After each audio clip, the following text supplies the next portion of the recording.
Cuando David y sus hombres vinieron a Siglag, al tercer día, los de Amalec habían invadido el Negev y a Siglag, y habían asolado a Siglag y le habían prendido fuego. Y se habían llevado cautivas a las mujeres y a todos los que estaban allí, desde el menor hasta el mayor. Pero a nadie habían dado muerte, sino se les había llevado a seguir su camino. Vino pues David con los suyos a la ciudad, y he aquí que estaba quemada, y sus mujeres y sus hijos e hijas habían sido llevados cautivos. Amén. Hasta el versículo 3. Palabra del Señor. ¿Puede sentarse?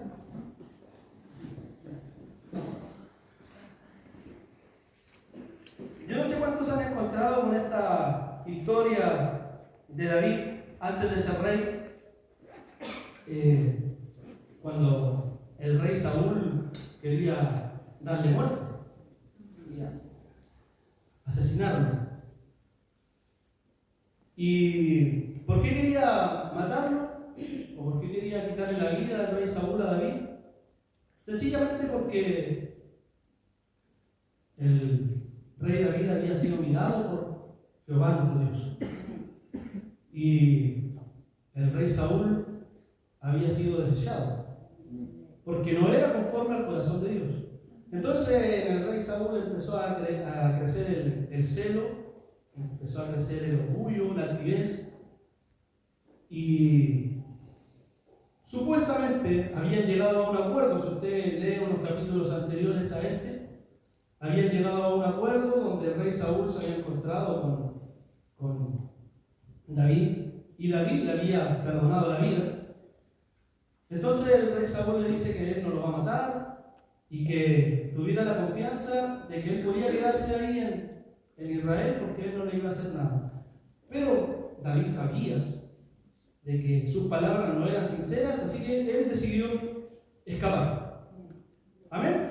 Hasta ahí vamos entendiendo la historia. El rey David en ese tiempo no era un rey, escapó porque le querían dar muerte. Y escapó a esta ciudad. ¿Sabe usted que escapó donde el pueblo enemigo? Porque él escapó donde los filisteos. Y se escondió ahí, para que no le diera muerte a Saúl, pero a la vez también corría un riesgo de que sus enemigos descubrieran de que él era David y también le dieran muerte. Pero el rey de los filisteos David había hallado gracia también en los ojos del rey de los filisteos, y le permitió, ¿cierto?, quedarse en aquel lugar, y le entregó esta ciudad, o este pueblo, Siglag, lo que estábamos nosotros conversando, o lo que estábamos leyendo. Entonces, el rey David, él iba a la batalla por los filisteos. Recordemos que los israelitas, el pueblo natal del rey David, era enemigo de los filisteos. Entonces, el rey David iba a pelear por los filisteos, pero él hacía como que iba a la batalla, pero en realidad no iba, sino que era solamente para que creyeran de que él estaba de su lado. Entonces, los filisteos fueron a pelear con otro pueblo, con el pueblo de Amalec, y este pueblo de Amalec le jugó una emboscada, y cuando ellos estaban, ¿cierto?, en la batalla, este pueblo fue y quemó la ciudad de Siglag, o el pueblo de Siglag. ¿Qué había en ese pueblo? Estaba la vida o las familias que habían quedado ahí, porque obviamente las mujeres, los niños no iban a la guerra, sino que solamente iban los soldados, los guerreros. Entonces, dice, como leíamos, que habían sitiado a este pueblo y le habían quemado y habían tomado cautivos a las familias de estas personas, de estos soldados. ¿Vamos entendiendo, cierto? Ya. Entonces, en nuestra vida, nosotros nos enfrentamos a veces a momentos de desolación, de dificultad. de desesperanza. ¿Por qué se lo digo? Porque podemos ver, como leíamos, ¿cierto?, hasta el versículo 3. Y vino pues David con los suyos a la ciudad, y ella aquí que estaba quemada. Entonces, y sus mujeres y sus hijos e hijas habían sido llevados cautivos. Imagínese usted al rey, a David, perdón, imagíneselo junto a sus soldados, que eran aproximadamente 600 hombres. Imagínenselo en esta escena. Se llegan a su casa o a su pueblo y estaba destruido. Y quiero ponerlo en este ejemplo. Usted, ¿cierto?, cuando venimos a la iglesia, venimos al culto, usted cierra la puerta, llave, ¿cierto? Deja a lo mejor a su esposa, a su hijo, a sus hijos, y nos gozamos acá y nos deleitamos en el Señor, y cuando llega a su casa, se encuentra su casa quemada, destruida, le llevaron cautivo a su familia. ¿Cómo se sentiría? Destrozado, ¿cierto? Desesperado. Entonces eso sintió David en ese momento, eso sintieron esos hombres. Entonces, estaban pasando momentos angustiantes, de angustia, de desesperación, porque sus familias estaban cautivas. Y cuando vivieron esto, a lo mejor pensaron de que ya no había más remedio, que no había nada más que hacer. Y en este versículo recordamos, ¿cierto?, en esta historia, que si usted tiene la oportunidad de leerla un poco más adelante, lo vamos a ir viendo, pero no vamos a leer todo el capítulo, pero si tiene la oportunidad de leerlo, es una historia maravillosa. Entonces, hay una desesperación en este pueblo, hay una desesperación en David, y encuentra todo esto destruido, todo quemado. Entonces, nosotros en la vida también nos sentimos a veces desesperados, angustiados, atribulados. Ya sea porque la vida o el enemigo quiere robarnos lo que tenemos. Recuerde que cuando nosotros conocemos al Señor, y esto es una gran verdad, el enemigo siempre va a tratar de que usted y yo caigamos. Siempre va a tratar de que tropecemos. Y él va a buscar la manera de cómo usted pueda caer. Y es así. Porque estamos haciéndole daño al enemigo cuando nosotros creemos en el Señor. Le hacemos daño porque queremos hablamos a través de acerca del primer amor. Cuando está el primer amor en nosotros, queremos hablar de las personas, queremos demostrar de que Dios está en nosotros, de que hay algo especial en nosotros. Y eso hace que el enemigo no nos deje avanzar, porque él no quiere que la gente llegue al Evangelio, al conocimiento de nuestro Señor Jesucristo. Entonces, de alguna manera va a tratar de hacerle caer. Y pasamos momentos difíciles, pasamos momentos de tribulación, pero ahí está nuestro Dios para decirnos de que Él está con nosotros. Miren, vamos un poco más adelante. En el versículo 4 dice: entonces David y la gente que con él estaba alzaron su voz y lloraron hasta que le faltaron las fuerzas para llorar. Imagínense la desesperación que tenía. Le faltaron las fuerzas para llorar. ¿Usted ha llorado de esa manera? ¿Ha llorado así como que le faltan las fuerzas para llorar? Y dice, después en el versículo 6, y David se angustió mucho, y ahí podemos ver la angustia, porque el pueblo también hablaba de apedrearlo, o sea, él como líder también se sentía destruido. Hablaba de apedrearlo, pues todo el pueblo estaba en amargura de alma. Era terrible la situación que estaban viviendo.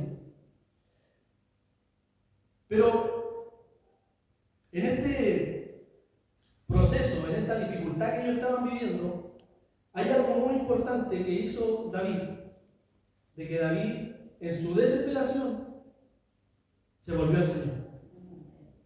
Amén. Y a veces puede llorar, es parte del proceso.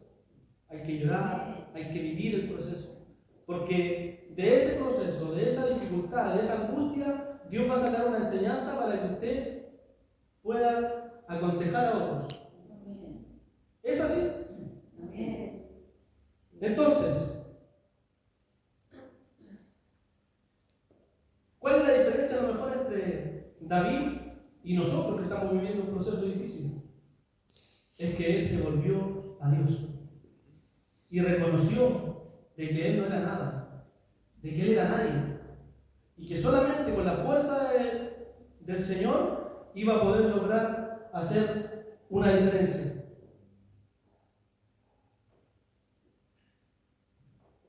Y en este proceso David no estaba solo, tenía a sus hombres, a sus soldados. Y nosotros también tenemos a nuestros hermanos, tenemos a nuestro pastor, los pastores, hermanos y hermanas. Entonces, en este proceso no estamos solos. Usted tiene a su familia, tiene a su esposa, a sus hijos, de qué tomarse cuando estamos viviendo el proceso. Amén. Y nosotros, como hijos del Señor, también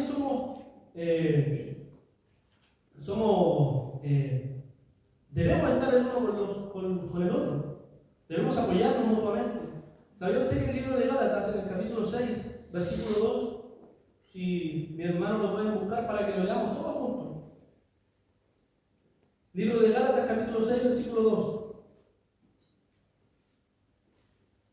Dice: sobrellevad los unos las cargas de los otros y cumplid así la ley de Cristo. ¿Se da cuenta? Entonces debemos apoyarnos. Aquí el llanero solitario, como decía una enseñanza antigua, los llaneros solitarios no sirven. Tenemos que apoyarnos de nuestros hermanos, tenemos que apoyarnos en nuestro Señor. Amén. Para poder así salir de nuestra tristeza, de nuestro dolor. Y encontramos fuerza en nuestro Señor. David encontró fuerza en Jehová su Dios. Y él lo dice en el versículo 8, dice: y David consultó a Jehová, diciendo: ¿podré seguir a estos merodeadores? ¿Los podré alcanzar? ¿Y qué le dice Dios? Jehová Dios le dice: síguelos, porque ciertamente los alcanzarás y de cierto librarás a los cautivos. Amén. Había una esperanza para David. Había una esperanza para David de encontrar, ¿cierto?, a los que él había perdido. Estaban cautivos. A lo mejor con el pueblo iba a haber que reconstruir, pero la vida de sus seres queridos lo podía, ¿cierto?, lo podía alcanzar, lo podía rescatar. Entonces la decisión de buscar a Dios es muy importante. Y a pesar de la angustia, el desánimo que David tenía, eligió buscar a Dios. Y cuando vivimos un proceso, nosotros como hijos del Señor, ¿buscamos al Señor o buscamos el consejo de alguien no creyente? Porque muchas veces puede pasar eso.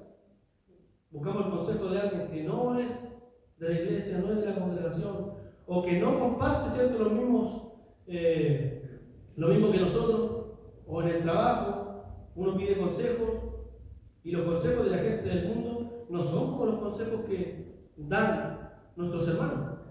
Entonces debemos apoyarnos los unos con los otros, debemos volvernos a nuestro Dios, y nuestro Dios nos orienta. Y ahí vemos la respuesta de Dios para David.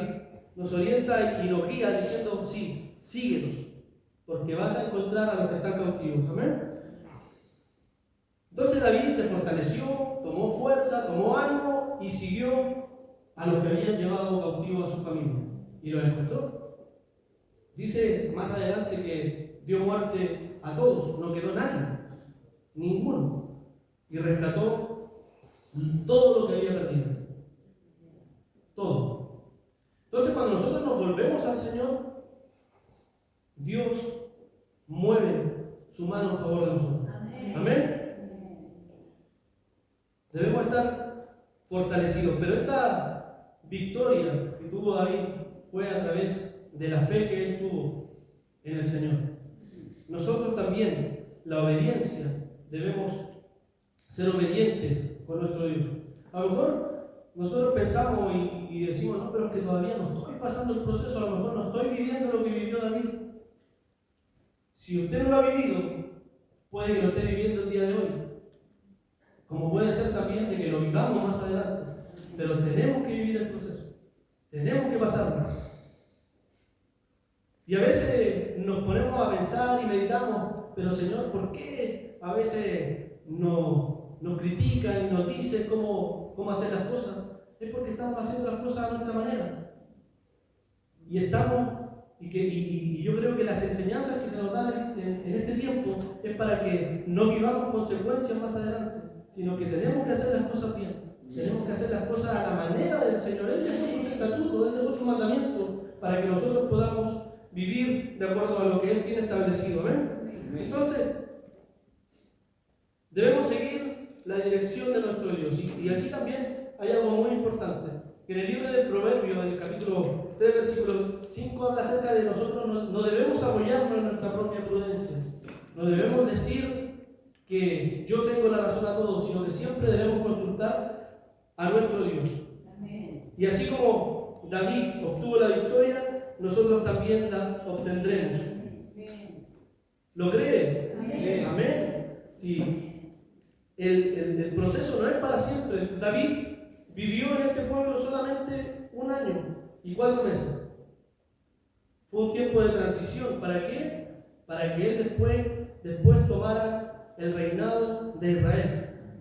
Y todos conocemos después la historia de David cuando fue rey. Todos. ¿Cierto? Fue un rey, el más reconocido en el pueblo de Israel. Y nosotros a lo mejor no vamos a ser reyes, pero sí nosotros, como hijos del Señor, tenemos un liderazgo. A lo mejor aquí usted no lo ve, pero hay pastores, hay evangelistas, hay personas que quieren seguir adelante con el evangelio. Yo veo en los jóvenes, en los niños, algo que a lo mejor en nosotros no está. Pero tenemos que guiarnos de acuerdo a lo establecido por la palabra del Señor. Amén. Amén. Debemos guiarnos por la palabra del Señor, por sus estatutos, por lo que Él nos habla. Amén. Yo sé y creo fielmente de que en estos jóvenes Dios va a hacer grandes cosas. Y creo que con usted también las tiene. A lo mejor el tiempo ha pasado, ese tiempo de transición ha pasado y se ha demorado. Pero Siglag no le duró toda la vida a David.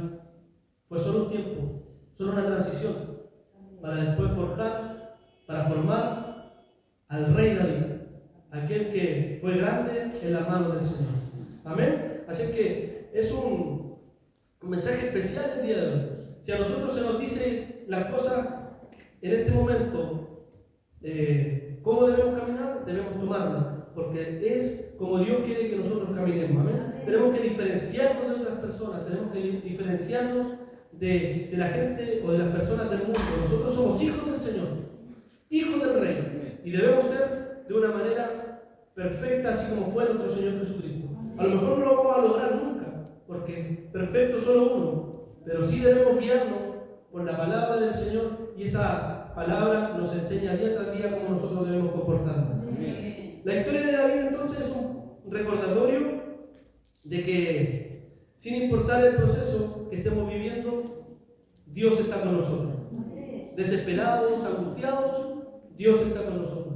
Dios está con usted, mi hermana, mi hermano. Dios está con ustedes jóvenes. Dios está con ustedes.